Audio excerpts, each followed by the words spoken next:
Hi, I'm Sam Yoon. I'm Executive Director of NACIDA, and we're about to take a journey. Actually, tomorrow is the beginning of our journey, and what we're attempting to do is go talk to real people who do real community development. Well, first stop is to the Montgomery Housing Partnership.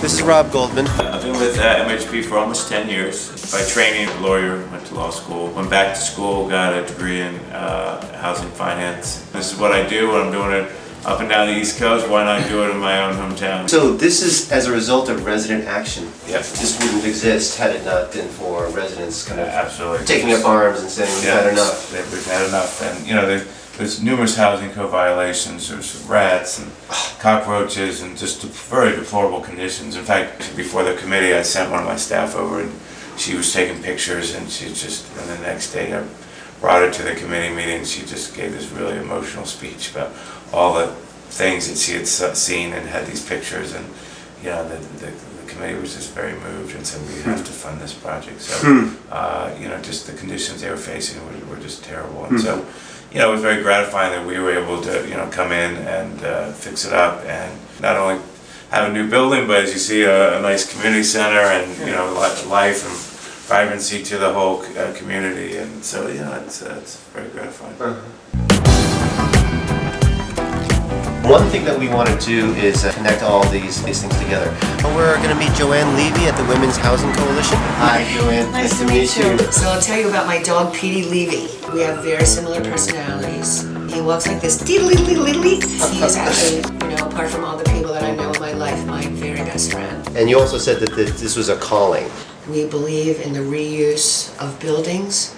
We also believe that it is the environment that helps bring back a woman's dignity and integrity after living in a shelter, after living in a transitional housing program, coming out of a mental health facility or a recovery house.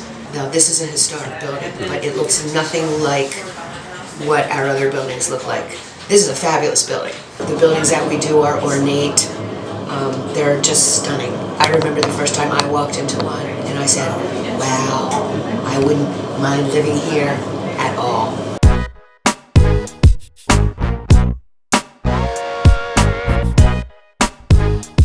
People don't understand what community development is, if they've even heard of it at all. I grew up in a place called Columbia, Maryland, which was a planned community. Early on after high school, I decided I really wanted to get into real estate development. We feel like as community developers, we need to tell people who we are. The Wire. Good or bad for Baltimore. Entertaining show, but bad for Baltimore. Working with a branding company right now, a public relations company, because our sales and marketing team always encounter, isn't that where they film The Wire? But now we understand that to really have a truly healthy community, it has to be a diverse community. Then we have to have people here that can support those businesses and those services. So we want to welcome everyone here. We want to build a community that all people can live in. And the only way we do that is to be able to offer different types of product and everything. But we also have to be realistic that there's still a perception out there. And so we have to show people that our crime is way down. I mean, we're probably safer than a lot of other neighborhoods now that people perceive as being more safe. No longer can you just go out on the corner and there's a bunch of people out there buying drugs in the middle of the day. Those days are over. And now, when we do there are times where there are flare-ups where a group of people decide this is a place where they want to sell drugs.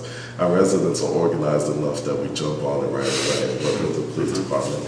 And in short order, you don't see them anymore. So we're proud of that. I watched The Wire. It's entertaining, and at one point it did represent parts of West Baltimore, but I'm also proud to say that it no longer does.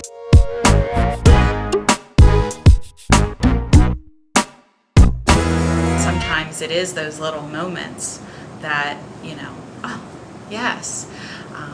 We have one client that we've been working with for a number of years, and she talking to people has not been her favorite thing. She'd say, put me in a back office somewhere, I'll be happy, whatever you want to give her to do, she would be very happy to do it. She's a client of volunteers. And when we had this Opportunity Works begin at Second Chances, we said, we really need you to do that. You're going to be great at this. You can do this, and this is good for you. This is a growth moment. This might scare you at first, but do something that scares you every day. And you have to try and do this. And one of the topics that came up was name tags. We wanted our volunteers, even if they just wore a badge saying volunteer, we wanted them to be recognized, because we have so many people in and out. Our staff were like, do they belong here? You probably shouldn't have been let back here today without me saying that. But anyway, so the topic of, well, should they have their names on them, or what do we need to do? And our program manager, she's very budget conscious because we have no money for this program, and she said, I don't think we should get name tags, because how are we going to pay for that, blah, blah, blah. So we knew we could count on this client to say she did not want a name tag, and she said, what do you think about name tags? And her response would have been, and should have been, I don't want a name tag, I'm not wearing a name tag. And she said, oh yeah, we should have name tags. It'd be good for people to know who I am, so that when they need my help, they can ask me directly. For that client, that is a huge step in her life. I mean, really, for someone who before would have said, I don't want people to know my name, people don't need to be talking to me. I mean, just such a shift in her way of thinking. Real people are really doing this work because they're passionate about it, and they know it makes a difference.